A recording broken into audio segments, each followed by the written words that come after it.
Assalamualaikum warahmatullahi wabarakatuh. Perkenalkan, saya Aufi Dalila, mahasiswi jurusan Ilmu Al-Quran dan Tafsir, Fakultas Usuluddin dan Adab, Universitas Islam Negeri Siber Syekh Nurjati, Cirebon.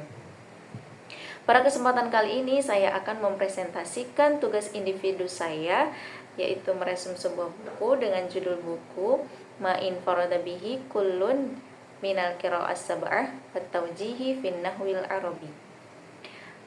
Buku ini adalah karya dari Dr. Abdul Qadir Al-Jinayah, dan di dalamnya membahas tentang bacaan-bacaan khusus yang diriwayatkan oleh 7 imam qiraat, dan disertai dengan penjelasan nahwunya oleh para ahli nahwu. Siapa aja sih 7 imam qiraat ini? Yang pertama ada Imam Nafi, kemudian Imam Ibnu Katsir, kemudian Imam Asim, kemudian Imam Hamzah, kemudian Imam Al-Kisai, kemudian Imam Abu Amr, dan terakhir Ibnu Amir. Oke teman-teman, kita langsung saja membahas tentang qiraat yang diriwayatkan oleh setiap imam tersebut, besertakan dengan penjelasan nahwunya ya. Langsung aja ke imam yang pertama, Imam Nafi, pada pembahasan tentang ta'addud khabar atau khabarnya itu lebih dari satu. Pada firman Allah yang berbunyi Bismillahirrahmanirrahim. Qul man harrama zinatallahi allati akhraja li'ibadihi wat-tayyibati minar rizq. Qul hiya lilladzina amanu fil hayatid dunya khalisatan yaumal qiyamah. Sadaqallahul azim. Nah, kita akan membahas pada lafaz khalisatan. Nah, di sini khalisatan ini menurut Imam Nafi membaca khalisatan di sini dengan rafa, yaitu khalisatun. Nah, imam lainnya membaca dengan khalisatan, seperti itu.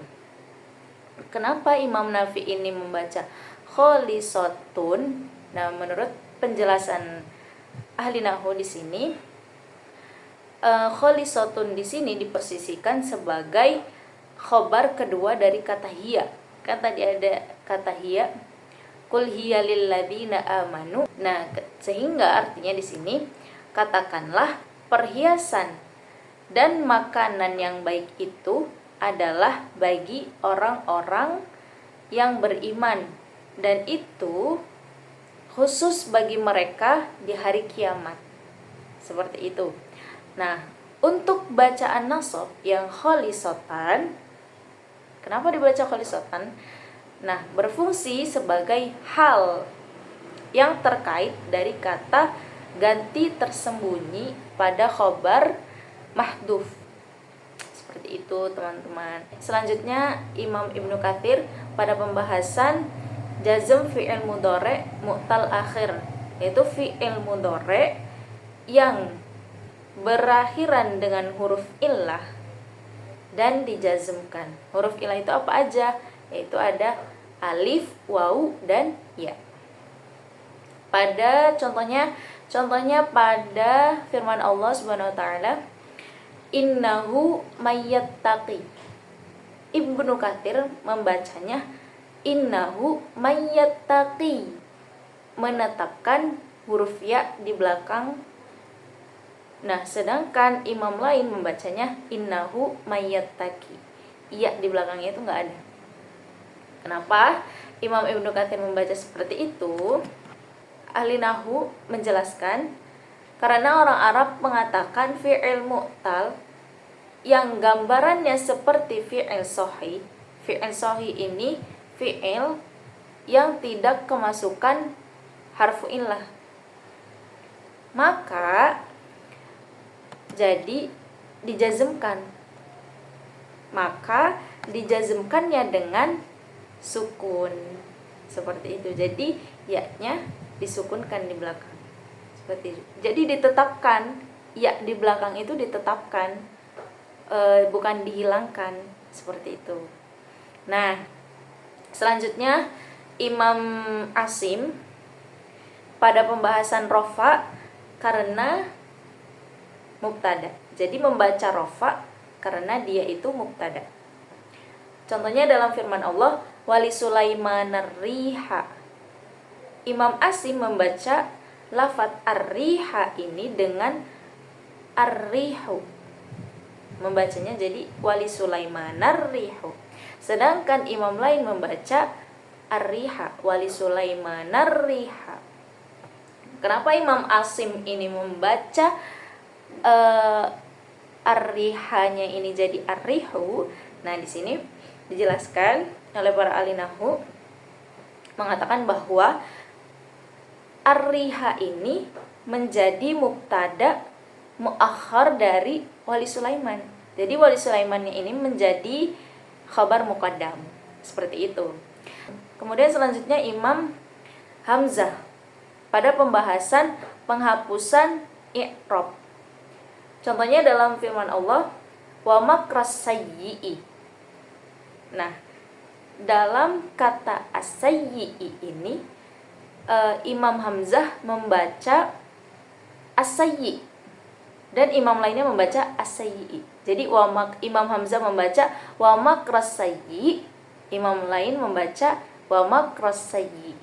Kenapa di sini pembahasan Imam Hamzah ini jadi makras sayyi wa makras sayyi? Karena qiraat Hamzah jika dibaca as-sayyi itu memberatkan bacaan karena bergabungnya 3 kasroh.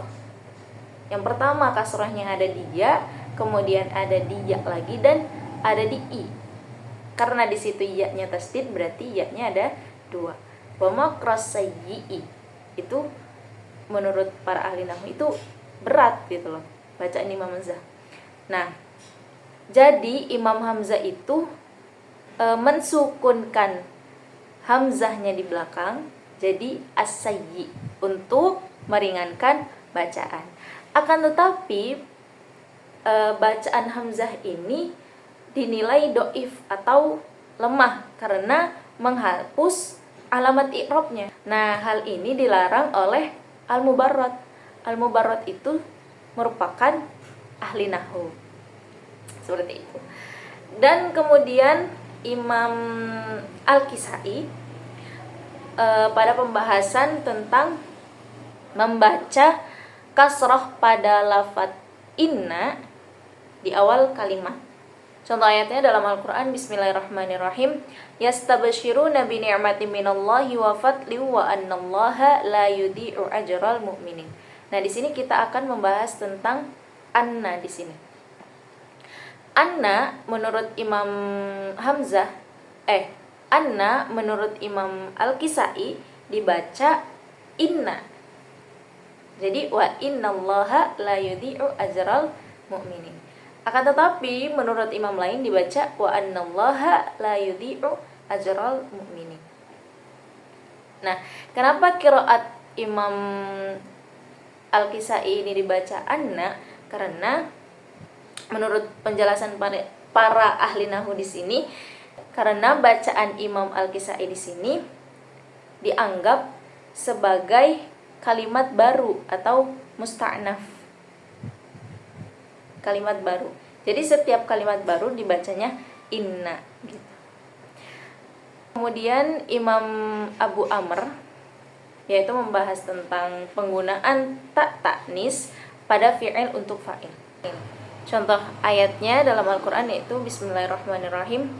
Wa ma kana linabiyyin ayyakuna lahu asra hatta yudkhina fil ard. Nah, di sini kita akan membahas yang ayyakuna, yakuna di sini. Yakuna menurut Abu Amr dibaca dengan takuna, sedangkan imam lain membaca yakuna. Nah, di sini dijelaskan bahwa qiraat Abu Amr kenapa membaca dengan ta.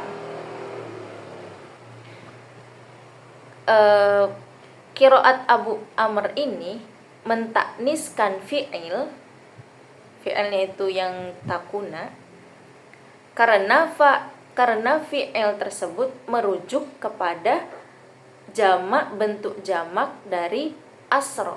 Asro kan bentuk jamak. Contohnya juga dalam Al-Quran, kadzabat qaumun Nuhil mursalin. Kadzabat qaumun. Qaumun di sini adalah bentuk jamak. Nah, di sini dijelaskan bahwa setiap bentuk jamak untuk selain manusia, selain adamiyin itu muannas. Jadi sebelumnya, jadi fa'ilnya itu bentuknya muannas. Contohnya juga seperti ini. Hadhil masajid ja'at ar-rusul tilkal manabir. Seperti itu ya teman-teman. Jadi setiap jamak selain manusia itu muannas. Seperti itu. Kemudian yang terakhir Imam Ibnu Amir. Pada pembahasan membaca anna dengan fathah. Dalam contohnya dalam firman Allah, innahum la yu'jizun. Ibnu Amir membaca annahum la yu'jizun. Tetapi imam lain membaca innahum la yu'jizun. Nah, di sini dijelaskan menurut para ahli nahwu, kenapa Imam Ibnu Amir ini membaca anna bukan inna, karena sebelum kalimat anna ini ada lamut marah. Lamut marah ini lam yang tersembunyi yang sebelumnya dihilangkan. Nah, penghilangan huruf lam seperti ini banyak terjadi di dalam bahasa Arab. Dan juga kalimat anna di sini bukan kalimat baru. Seperti itu teman-teman. Cukup sekian pemaparan dari saya. Kurang dan kurangnya saya mohon maaf. Wabillahi taufiq wal hidayah. Wassalamualaikum warahmatullahi wabarakatuh. Thank you for watching teman-teman.